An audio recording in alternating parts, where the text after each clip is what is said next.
Roundball Wrap on KEZI 9 News.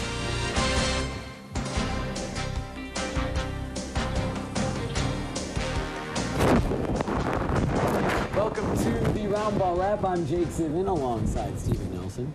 Sheldon and Churchill, Jake, have had some pretty epic basketball games in recent years and have developed what is probably the best rivalry in our area. Tonight, the Lancers and Irish added another chapter to that rivalry. It was our KEZI 9+ game of the night. 4 of the last 5 games between these teams have come down to the final possession of regulation. Would we get a fifth for first quarter? Sheldon up by 2. They turn the ball over. Malik Morgan finishes to tie the game up at 4. Lancers up by 2. Logan Davis spins and finishes. Irish even the game up at 8. Sheldon up by 2. Malik Morgan then, what an athletic finish by him. He led everybody with 16. Churchill up 1, and they start knocking down some shots. Andrew Smith for 3. The lead is 4. Then David Shedrick, he likes it downtown, extends the Lancer lead to 7. It was 35-30 Churchill at the half. Irish made it a 3-point game early in the third, but the Lancers blew it open. Emmanuel Morgan first with the triple, then setting up Andrew Smith for another 3-ball. Smith finished with 12. Lancers up by 10 after one of many Sheldon turnovers. It's Morgan in the corner. It's Emmanuel. He hits it again. And then getting into the lane, throws it up to Kedron Johnson for the easy bucket. Churchill just running away with this game. Sheldon could not keep up, literally. Look at Morgan splitting the defenders and then giving it up to his brother Malik for another easy bucket underneath. This was not the close game we expected. Churchill runs Sheldon out of the Lancer Dome, 67-49. The Irish lose their first game of 2013. I told the kids before the game, I thought we were the better team. You know, I thought we gave the game to them last time. No disrespect to Sheldon. And, you know, I mean, I expected to win tonight. And so that's what I was trying to tell our kids. You got to go out there and expect to win, and good things will happen. It just feels amazing. I'm very proud. Everyone did their role. Everyone came out and played hard, and we just played together. Eli Leininger and South Eugene taking on Grant. He came down from Portland. Grant came out firing in the first. Leininger loses the ball. Terrell Penny gets the outlook and dishes to Tay Argabon, who gets the tough layup, and it's 6-2 Grant. South can't come down with the rebound, and Grant is just too fast. Aaron Kennedy, he's going to go up and gets the roll. Yes, sir. Grant up by 6. South looking for something. Brandon Thompson goes down low to Leininger. Working double team, but gets the bucket. South down big, though, trailing by 11 into the fourth quarter. South looking for a comeback. Quentin Richardson with a putback layup, 57-53 Grant, and then it's Brandon Thompson getting the 3 to go, 61-56 Grant. Just too much for South Eugene. Grant goes on to win 64-59. Springfield at North Eugene in the third quarter. It's Malik Turner down low and finishing. North up 20-9. Then Dylan Paquette knocking down a 3. Dylan Paquette can hit it from out there. It's 20-12 North, however, up by 8. More from North Eugene. Chandler Sands gets the ball free throw line and finishes. Lead back up to 10 for the Highlanders. Then it's Isaiah Alder from behind the arc. North up by 13. Springfield trying to cut back into it. Alec Cook hits a deep 2, but North Eugene getting a big win, 36-24. A couple more scores from tonight. Marshfield upsets Willamette on the coast, 42-38, and Roseburg handles Crater, 62-33.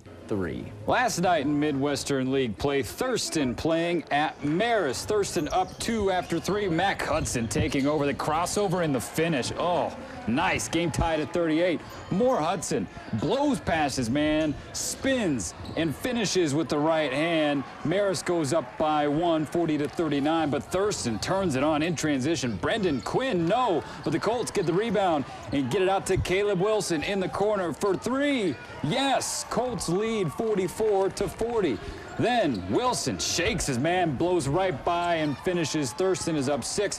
Final seconds, the lead is 3 for Thurston. A chance for Marist to tie. Matt Cutson, he hit a buzzer beater against South to win last week. More magic. Not this time for Mac. Thurston wins 53-50. With 1 week left in the regular season, Silverton has already clinched the Mid-Willamette title. Everybody else just trying to improve their power ranking at this point. Crescent Valley hosting Woodburn tonight. Third quarter of a good game. It was tied 20-20 at halftime. Woodburn taking over by going down low, though. Ray Ruiz in transition.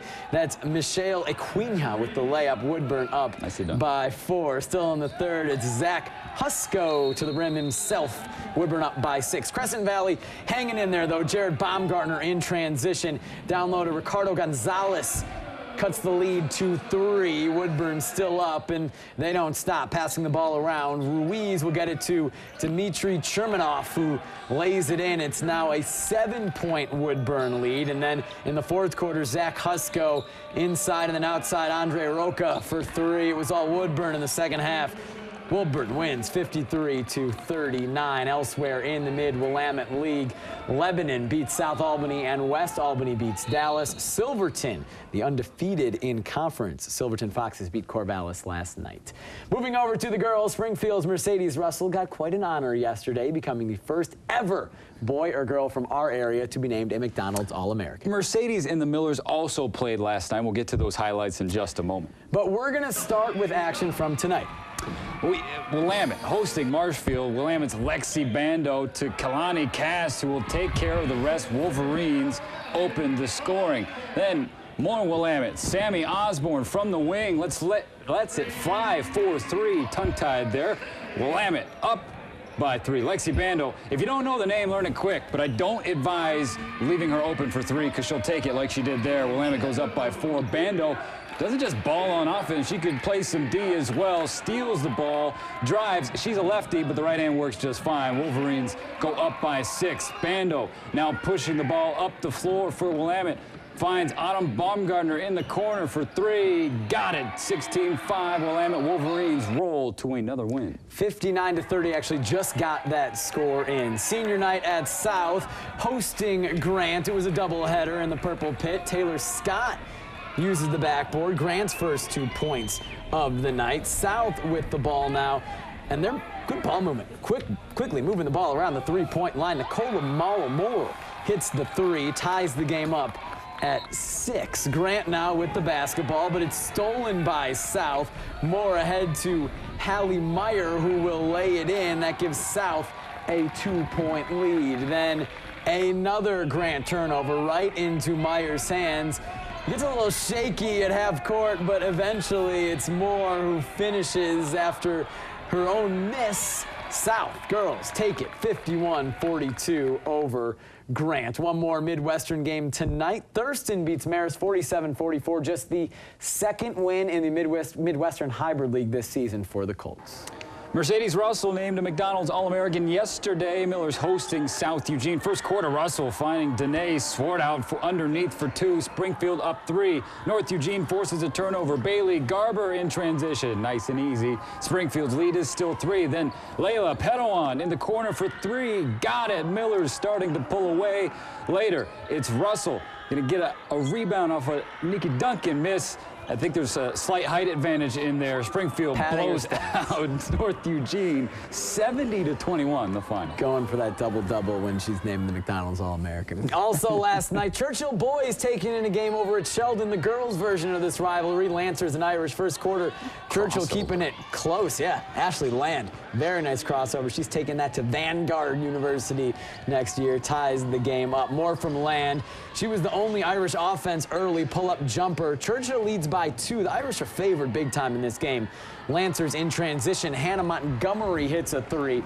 But Sheldon finally gets it going. Ashley Land had 14 points, and the Irish cruise 70-34. Roseburg girls visiting Crater tonight. First quarter of action. Roseburg moving the ball around. Listen to the beats in the background of this highlight. Shelby Snook out to Jacqueline Humphrey for 3. Why not? She nails it. Roseburg. This is how they do it in Southern Oregon. Absolutely. I don't doubt that. Roseburg again, but Crater's Kess Knowles steals the pass and goes coast to coast for the layup. 2 for you. The Indians controlled this game, though. Shelby Snook driving down the lane, fights her way through traffic to put it in. Roseburg goes on to win 41-26. a funky win down. That's right. Down south We're grooving. over Crater for Roseburg. Well, don't go anywhere. Coming up after the break, we will have more Roundball Wrap. It is playoff time in 2A. Tickets to the state tournament book tonight. We'll let you know who's going when we come back. I'm Jake Zivin. He's Steven Nelson. In Class 5A, Jake, Springfield and Willamette girls get lots of hype, but there's another team in our area that has quietly put together a better season than either the Millers or the Wolverines. West Albany's season, a better one than anybody on any level in the state because they are undefeated. It was senior night tonight at West Albany. Their lone senior, Lauren Cosner, honored before taking on Dallas. First quarter, West Albany starts quick. Cosner down low, gets it back, drains a three from the corner. Then still in the first, Corey James takes the pass from Cosner and hits a three of her own. 2 quick threes to start the game for the Bulldogs, and it's already 6-0. Just going 3 crazy early in this game. Kaya Duvall to Ashton Signer. It's 15-3, quintupling Dallas early. Well done, math major. Thank you. Dallas hanging on, however. Taylor Fennell to Sarah Mitchell.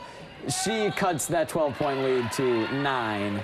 West Albany, way too much. Undefeated still, 49-37. Good for the Bulldogs in mid-Willamette League action. Lebanon blew out South Albany 63-34, and Leslie Robinson and Corvallis fell to Silverton. The Foxes pulled away at the end 54-48, and Crescent Valley beat Woodburn last night. The big schools are still in the regular season, but in the lower classes, it's already playoff time. And tonight at Northwest Christian University, 2 tickets to the state tournament were booked. For highlights, we'll bring in Lauren Michler live in studio. Lauren? The Mountain View Conference tournament is a little complicated, so here's the gist. 5 teams are playing for 3 spots, and tonight the 2 seeds played the 3 seeds, with the winners guaranteeing themselves a place at state. Days Creek with a chance at state for both the boys and the girls. And we'll start with the boys first, taking on the Oak Ridge Warriors. It was a slow start for the Wolves, but this 3 from Carter Ellis helped the cause. That brought the Wolves within 10 at the beginning of the second quarter. And Warriors sticking to their guns here. Tristan Ivey echoes Days Creek 3 with his own, taking the Warriors to 19 points in the game. And Days Creek, another 3. This one from Roy Jackson. The Wolves within 7 now. Ball back to Oak Ridge. Austin White, a jumper. That one worth 2. That took it to 21-12 for the Warriors, and they maintained their lead there. And they'll take the state berth. North Douglas also taking on Warriors, but a different kind of Warriors. These ones from North Douglas and Days Creek. Second quarter, Savannah Mass. That was Megan Limeth. She makes that one count. The Wolves waste no time, though. In transition, Jasmine Harrington, Isabel Goldman. She gets a layup for Days Creek, and it's all tied up at 12. Warriors bring back down court. Mass to Limeth again. And that one's in for another Warrior 2. 14-12 North Douglas. Days Creek back in possession, but not for long. Savannah Mass, if you can see through the ladies there, she makes the steal and the sail down in front of the Wolves for another bucket. Warriors maintain control, increase their lead again, this time by 3, thanks to Abby Dooley.